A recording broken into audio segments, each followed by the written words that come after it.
ఒక వార్త రాబోతోంది. ఏమిటి ఆ వార్త? ఏం జరగబోతుంది? కుంభరాశి జాతకుల జీవితంలో ఈ రోజున గోచార రీత్యా ఎలా ఉండబోతుందో ఒక్కొక్కటిగా సవివరంగా వీడియోలో తెలుసుకుందాము.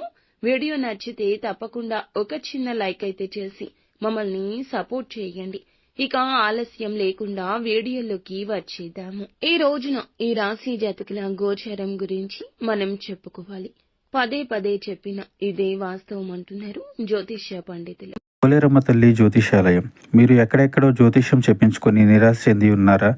అయితే ఒక్కసారి గురువు గారికి ఫోన్ కాల్ చేయండి. దూర ప్రాంతాల్లో ఉన్న వారికి ఒకే ఒక్క ఫోన్ ద్వారా వెంటనే పరిష్కారం చెప్పబడును. మీ ముఖము, ఫోటో, చేయి, పేరు, వయస్సు, గోత్రం వాట్సాప్ చేయండి. ప్రేమ, పెళ్లి, ఉద్యోగం, రాజకీయం, విదేశీ ప్రయాణం, ధనం నిలకడ లేకపోవడం, భార్యాభర్తల మధ్య గొడవలు, ఆస్తి తగాదాలు, అప్పుల బాధలు, స్త్రీ పురుషులకు పర్సనల్ గా ఎలాంటి సమస్యలున్నా పరిష్కారం చూపబడును.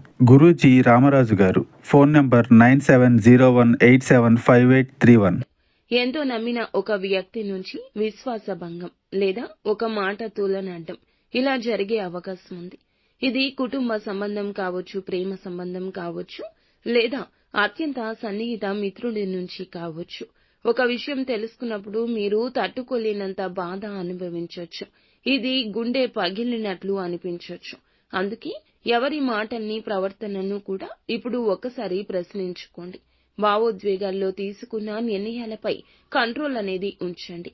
ఒకప్పుడు ఎంతో నమ్మిన ప్రేమ బంధం ఇప్పుడు సందేహాస్పదంగా మారే అవకాశం ఉంది. ప్రేమికులు ఇది గమనించండి. వారు దూరంగా మారుతున్నారేమో గమనించండి. ఒక పాత రిలేషన్షిప్ మళ్లీ గుర్తుకొచ్చి మీ ప్రస్తుత జీవితం తలకిందులయ్యే ఛాన్స్ ఉంది. ఇక ఇంట్లో ఒక పెద్దవారి ఆరోగ్య పరిస్థితి అనుకోకుండా చాలా వరకు తీవ్రంగా మారొచ్చు.